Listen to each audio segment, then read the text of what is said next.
stats. A lot of what I just shared with you today was announced. It tends to get a fair bit of media attention as well, at least when the news is good. If the news is bad, maybe it won't get quite as much. Okay, fair enough. Thank you. Thank you. Councillor Frакadakis. Question. Thanks, Andrew. So great news to hear that we had a fantastic year in 2014. So 2015, obviously, Pan Am Games. When you're going to be tracking the numbers for 2015, are you going to be pulling out the numbers for Pan Am so that we get a sense of how that event did separate from the rest of the year, so we kind of actually have a sense of how far off we'll be, or maybe we'll be way ahead in 2015 without Pan Am, because Pan Am is generating excitement about Toronto, that people would come outside of those dates, because sometimes people do that, right? They'll wait till the games leave and then they'll come, and like they did in other European cities or other parts of the world where Olympic Games were hosted, and people tend to go afterwards because they think it's cheaper.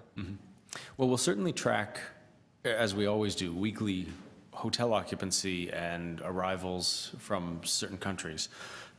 The challenge, of course, is we don't know why any individual person is here.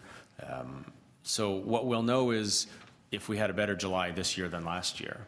What we won't know is if we were up 2 points or down 2 points. We won't know if that's because of the games or not. There's always a combination of things. Last year, we had a very good July. We had the Lions Club meeting here with 15,000 people in the middle of July last year. We don't have a major convention in July, obviously, because we have the games this year. And there's no question the games are going to generate a lot of visitation. I think most of the games visitation, the leisure visitors, people that are just coming to experience the games, are generally going to come from our drive markets. It's a real opportunity for people from Ontario, maybe into Quebec and a little bit in the border states. There will be some games family, people whose kids are competing or friends that will come from Brazil or Mexico to follow their families here. But at the same time, the games is displacing some of our usual business during that period. As I say, there's no major conventions in July. Sometimes we do have that benefit. 2 years ago, we held the Microsoft convention in July. Last year, we had the Lions Club. So we don't have that business.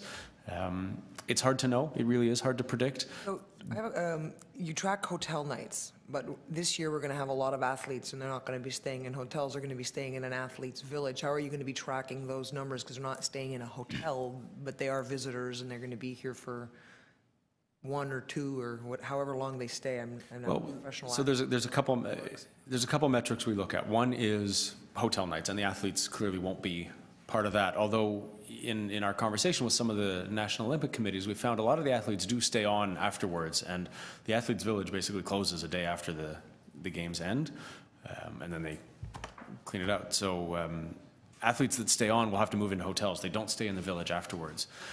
But when they're in the village, that's not counted as part of the visitor base. Now, we do count air arrivals, and they fly here, and they'll be counted as part of that. We'll also be able to look at